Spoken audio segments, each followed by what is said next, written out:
신종 코로나 바이러스의 전 세계 대유행 가운데 이에 대한 대응과 회복 능력에서 국가별 격차가 상당히 크다고 유엔 산하 국제기구가 밝혔습니다. 이런 상황에서 코로나 대응과 경제 위기에 취약한 북한이 공격적인 외교 노선을 취할 것이라는 보고서도 발표됐습니다. 오택성 기자의 보도입니다. 유엔 산하 유엔 개발 계획은 지난달 29일 발표한 보고서에서 조사 대상 189개 국가들 가운데 개발도상국들의 신종 코로나 바이러스 대응과 회복 능력은 선진국들에 비해 크게 떨어진다고 밝혔습니다. 선진국의 경우 평균적으로 인구 10,000명당 침상 55개, 의사 30명, 간호사 81명 이상 보유하고 있지만 최저개발국은 병상 7개, 의사 2.5명, 간호사는 6명에 불과하다고 분석했습니다.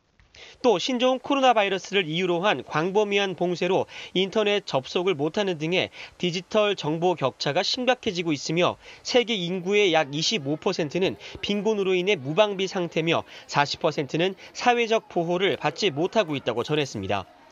유엔은 앞서 북한 등 전 세계 60여 개국이 빈곤과 취약한 보건 환경으로 인도적 위기를 겪고 있다며 대규모 지원책을 내기도 했습니다. Today, we are launching a $2 billion global humanitarian response plan to fund the fight against COVID-19 in the world's poorest countries.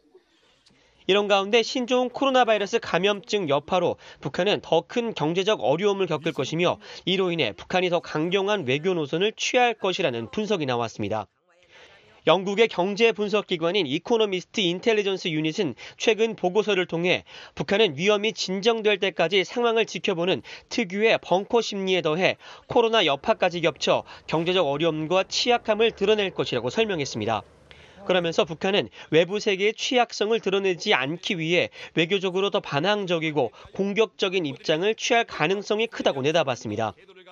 지난 3, 4월 계속된 북한의 단거리 미사일 발사 등 군사적 움직임도 이런 심리가 깔려 있을 것으로 추정되며 이런 이유로 올해 북한이 미국과 외교 관계를 재개할 가능성은 매우 낮다고 평가했습니다. 이어 대북 제재 상황 속에 코로나 사태로 국경을 봉쇄한 북한의 무역이 급감했고 농업 생산과 민간 소비도 크게 위축될 것으로 보인다면서 북한의 마이너스 경제 성장을 전망했습니다. VOA 뉴스 오택성입니다.